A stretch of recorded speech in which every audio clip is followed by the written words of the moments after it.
কুসুমপুরে আয়েশিকে বাঁচাতে এসে শিবানীকে খুঁজে পেল পরশুরাম। খুঁজে পেয়ে খুশিতে আত্মহারা হয়ে ওঠে পরশুরাম। ভয় পেয়ে যায় বিজিত লাহিড়ী। হ্যাঁ বন্ধুরা, এমনটাই দেখা যাবে।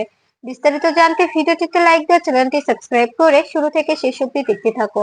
গল্পের শুরুতেই দেখা যাবে আয়েশিকে কুসুমপুরে নিয়ে আসে বিজিত। সেখানে নিয়ে এসে আয়েশিকে বলতে থাকে, দেখি তোকে কে বাঁচায়। এখন এখন আর তোকে কেউ বাঁচাতে পারবে না। তোর পরশুরামকে ডাক। কোথায় তোর পরশুরাম? তোর পরশুরাম নাকি তোকে বাঁচাবে? তুই না আমাকে বলেছিলি যে তোর পরশুরাম তোকে বাঁচাবে, তোর কোনো ক্ষতি হতে দেবে না। তবে এখনো কেন আসছে না তোকে বাঁচাতে?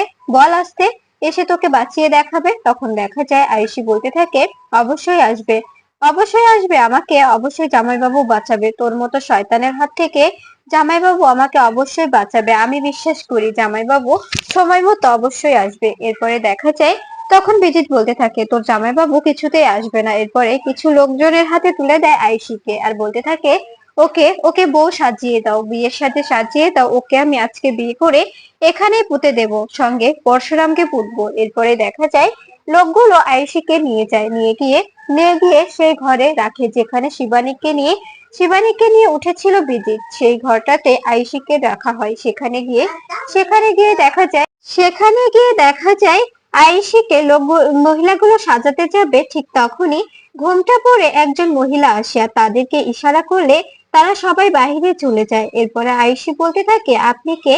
আপনি এখানে কি করছেন? আর আপনি এভাবে ঘোমটা দিয়ে বা আছেন কেন? তখনই দেখা যায় শিবানী নিজের মুখ থেকে কাপড়টা সরিয়ে ফেলে। শিবানীকে চিনতে পারে না আয়ুষী। আয়ুষী বলতে থাকে, আপনি কে? আপনার নাম কি? তখনই আয়ুষী বলতে থাকে, মনে করুন আমি শিবানী, আমি আপনার আপনার জামাইবাবুর বোন, একমাত্র বোন শিবানী গাঙ্গুলি। এ কথা শুনে অবাক হয়ে যায় আয়ুষী। আয়ুষী বলতে থাকে, আপনি তো মরে গেছেন, আপনাকে তো বিজিত মেরে ফেলেছে, তাই না? তখনই শিবানী বলতে থাকে, হ্যাঁ, ও আমাকে মেরে ফেলেছিল, কিন্তু ভাগ্যক্রমে আমি বেঁচে যাই। আমাকে আমাকে বাঁচিয়ে নিয়েছিল কেউ একজন। তখন এ কথা শুনে অবাক হয়ে যায় আয়ুষী। কিন্তু কিন্তু আপনার মৃত্যুর জন্য তো বিজিতকে তুলে নিয়ে গিয়েছিল জামাইবাবু। তখন এ কথা শুনে দেখা যায় শিবানী বলতে থাকে, আমি তখন দাদার সামনে আসতে চেয়েছিলাম, কিন্তু আমাকে আমাকে সে বলেছিল যে এখন সামনে আসার সময় হয়নি। এখন যদি সামনে আসার সময় হয়, এখন সামনে এলে পুরো খেলাটাই একদম অন্যরকম হয়ে যাবে। তাই আমি খেলাটা এভাবে এভাবে সাজিয়েছি। আমার দাদার সামনে আমি আজকে আসবো। আমি যদি আগে দাদার সামনে আসতাম তবে তো আজকে তোমাকে বাঁচাতে পারতাম না, বলো? আমি জানি ওই শয়তানটা তোমাকে মেরে ফেলবে, তোমাকে মেরে ফেলবে। ওই শয়তানটার হাত থেকে তোমাকে বাঁচাতে হবে। এরপরে দেখা যায় আয়ুষীকে শিবানীর বিয়ের সমস্ত গয়না, সমস্ত শাড়ি দিয়ে সাজিয়ে দেয় শিবানী আয়ুষীকে সাজিয়ে দিয়ে বলতে থাকে, এগুলো সব আমার বিয়ের বেনারসি, আমার বিয়ের অর্নামেন্ট, সবকিছু আমার বিয়েতে পাওয়া। এই সব দিয়ে তোমাকে সাজাবো, দেখবে বিজিত এসে একদম চমকে যাবে। যে কথা সেই কাজ। এরপরে দেখা যায় শিবানী আয়ুষীকে সাজিয়ে সাজিয়ে একটি একটি ছবি নিয়ে কিছু একটা করছে। ঠিক তখনই বিজিত এসে আয়ুষীকে ওই পোশাকে দেখে অবাক হয়ে যায়। বিজিত অস্থির হয়ে ওঠে আর বলতে থাকে, কি ব্যাপার? এই পোশাক তুমি কোথায় পেলে? এই বেনারসিটা তুমি কোথায় পেলে আয়ুষী? এই অর্নামেন্টস তোমাকে কে দিল? তুমি এগুলো কেন পরেছো? আমি তো এনেছিলাম যে আমাদের বিয়ের দিন তুমি যে অর্নামেন্টস গুলো পরেছিলে, যে বেনারসি পরেছিলে সেগুলো। তবে তুমি কেন এগুলো এগুলো পরেছো? এগুলো কোথায় পেলে তুমি? তখনই তখনই আয়ুষী বলতে থাকে, ওই যে উনি আমাকে পরিয়ে দিল, উনিই তো এগুলো দিল। তখনই বিজিত বলতে থাকে, কে আপনি? এদিকে ঘুরুন বলছি, এদিকে ঘুরুন, আমি আপনাকে ঘুরতে বলছি। ঠিক তখনই দেখা যায় শিবানী ঘুরে তাকালে ভয় পেয়ে যায় বিদিত বলতে থাকে, এটা হতে পারে না। তুমি তুমি এখানে কিছুতেই আসতে পারো না। তোমাকে আমি নিজের হাতে মেরেছিলাম শিবানী। তুমি এখানে কি করে এলে? আমি তোমাকে নিজের হাতে মেরে মাটি চাপা দিয়ে দিয়েছিলাম, তোমাকে আমি কুপিয়ে মেরেছিলাম। আর তুমি এখানে কি করে এসেছো? তুমি জীবিত থাকতে পারো না। আমি দেখেছিলাম তুমি মৃত, তুমি মরে গিয়েছিলে। তখন এ কথা শুনে দেখা যায় দেখা যায় শিবানী বলতে থাকে, হ্যাঁ, আমি মরে গিয়েছিলাম, কিন্তু মরে গিয়েও মরিনি। আমাকে আমাকে কেউ একজন বাঁচিয়ে নিয়েছিল। ভাগ্যিস তখন সে আমাকে বাঁচিয়েছিল। তা না হলে তো তোর মতো শয়তান আমাকে অবশ্যই একদম একদম মেরে ফেলতিস, তাই না? তখন বিজিত বলতে থাকে, এটা হতে পারে না। আর যদি সেদিন নাও মরে থাকো, আজকে তোমাকে আমার হাত থেকে কেউ বাঁচাতে পারবে না। আজকে তোমাদের দুজনকে আমি একসঙ্গে মেরে এক জায়গায় পুঁতে দেব। এরপরে দেখা যায় নন্দা বেরিয়ে আসে আর বলতে থাকে, মারতে পারবে না বিজন লাল, মারতে পারবে না, তুমি কিছুতেই শিবানীকে মারতে পারবে না। সেদিন শিবানীকে আমি বাঁচিয়েছিলাম শিবানীকে। তখন এ কথা শুনে দেখা যায় বিজিত অবাক হয়ে যায়। বিজিত বলতে থাকে, এসব কি বলছিস নন্দা, তুই বাঁচিয়েছিলি মানে? এসবের মানে কি? তখন নন্দা বলতে থাকে, হ্যাঁ আমি বাঁচিয়েছিলাম। সেদিন তুমি আমার সামনে মেয়েটাকে মেরেছিলে, হ্যাঁ ওর উপর আমার রাগ ছিল, কিন্তু কিন্তু এভাবে ওর মৃত্যুটা আমি মেনে নিতে পারিনি। আমি এটা মেনে নিতে পারিনি যে ও এভাবে এভাবে মরে যাবে। একটা একটা খুব ভালো মেয়ে ছিল ও, শিবানী।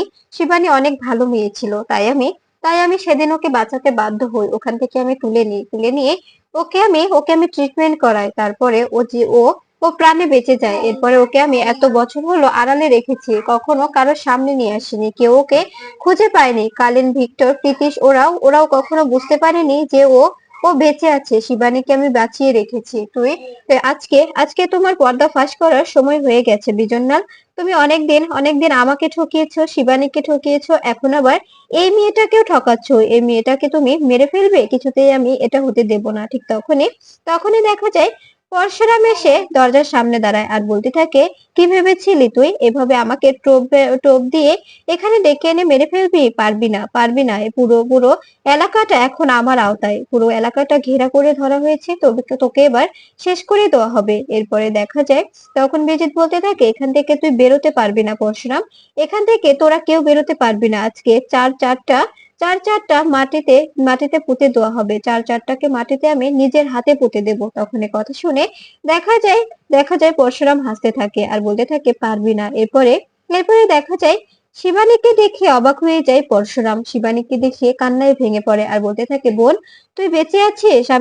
আমি তোকে কতদিন খুঁজেছি, পাইনি জানিস। এই বলে দেখা যায় শিবানীকে জড়িয়ে ধরে পরশুরাম আর বলতে থাকে, বোন তোকে আমি বারবার বলেছিলাম তুই কার সঙ্গে সম্পর্ক করিস, আমাকে তুই কখনো বলিসনি তুই এই দাদাকে বিশ্বাস করিসনি। আজকে আজকে কতটা বছর হলো তোকে আমরা হারিয়েছি জানিস। তুই চলে আসার পরে বাবা স্ট্রোক করার পরে বাবা আমাদের ছেড়ে চলে যান। এরপরে আমি পুরো একা হয়ে যাই। ছোটবেলায় মাকে হারিয়েছি, বড় হয়ে তোকে হারালাম। তারপরে তোর শোকে বাবাও চলে গেলেন। এরপরে আমি আর গ্রামে থাকতে পারিনি। তখন আমি কি করব, কোথায় যাব, কিচ্ছু বুঝতে পারছিলাম না।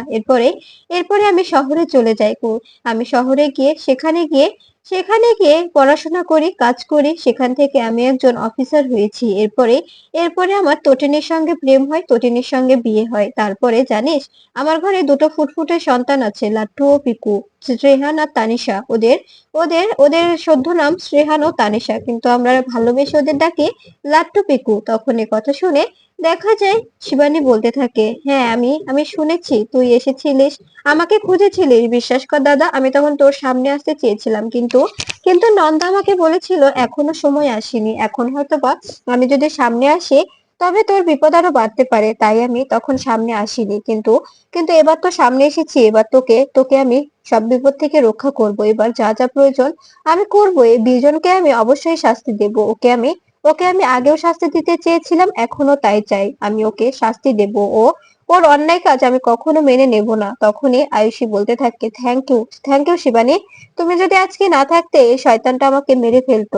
জানি না আমার ড্যাডি কতটা কষ্ট পাচ্ছেন। উনি তো আমাকে এখানে তুলে আনার পরে পাগল হয়ে গেছেন। তখনই পরশুরাম হাসতে থাকে আর বলতে থাকে, না আয়ুষী, তুমি ভুল ভাবছো।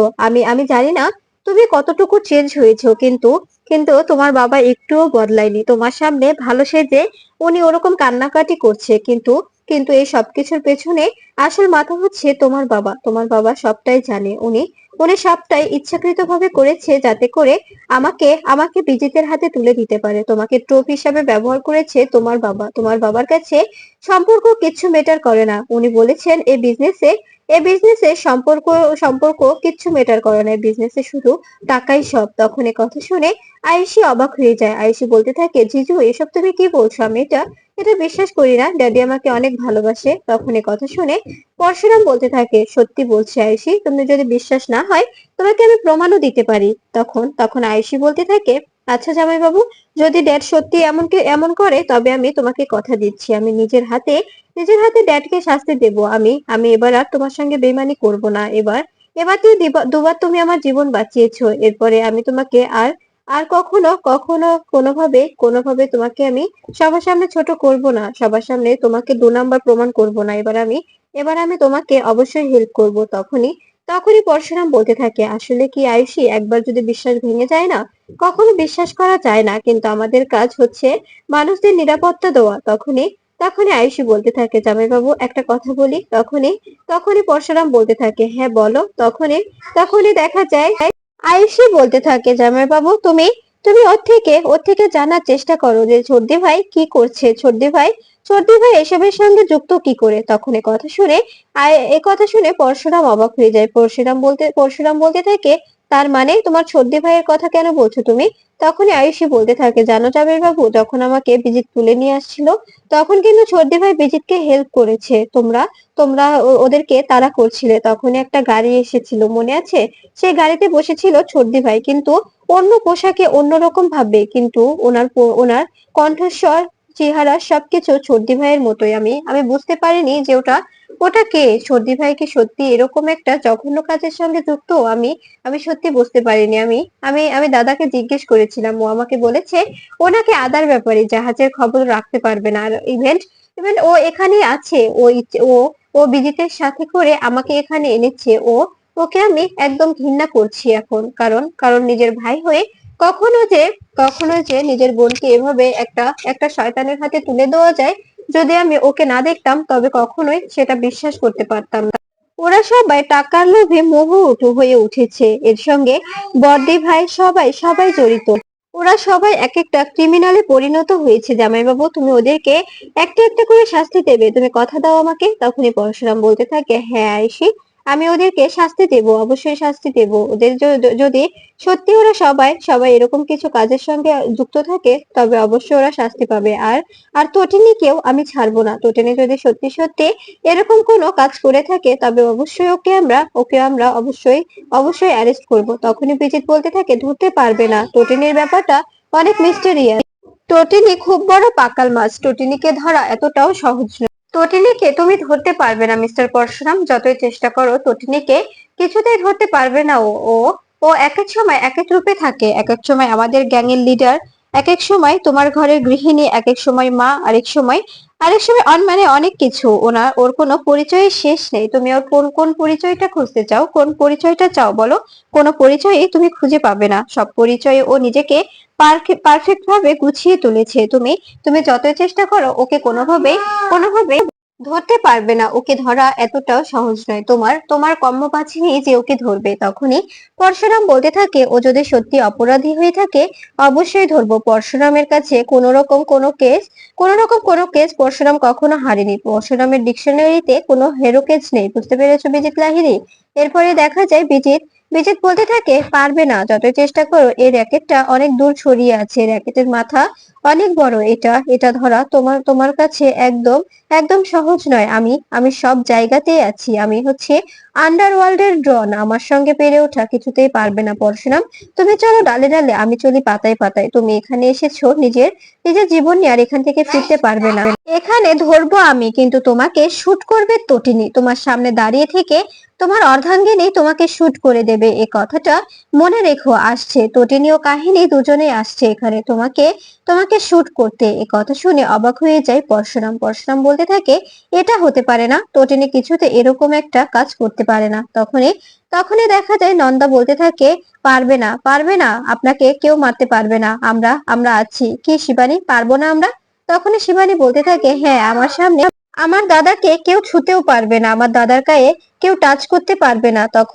তখনই শিবানী বলতে থাকে, হ্যাঁ, তোমার দাদা মানে তো আমারও দাদা, তাই না? আমরা দুজনে তো এখন সখী হয়েছি, আমরা দুজনকে বান্ধবী হিসেবে চিনি, তাই তোমার দাদা আমারও দাদা। আমরা দুজনে মিলে, দু বোন মিলে দাদাকে রক্ষা করব।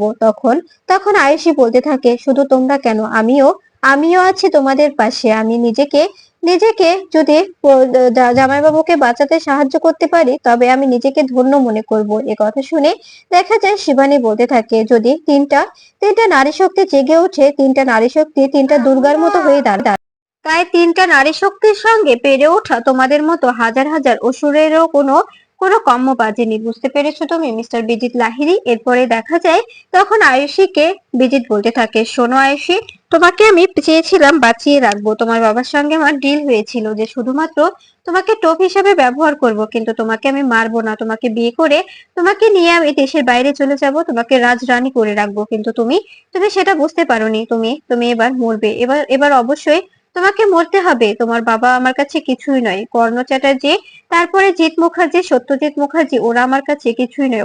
ওরা আমার কাছে চলো পুঁটি মাত্র। ওদের আমি এক তুড়িতে এখান থেকে শেষ করে ছুঁড়ে ফেলে দিতে পারি। বুঝতে পেরেছো তুমি? আমার আমার সেই ক্ষমতাটুকু আছে। তুমি এটা কোনোভাবেই আমার থেকে এক্সপেক্ট করোনি, তাই এবার এটা তোমার কাছে আমি আশাও করছি না। তোমাকে আমি এবার মেরে ফেলবো। আয়েশি, তৈরি হও নিজে মরার জন্য।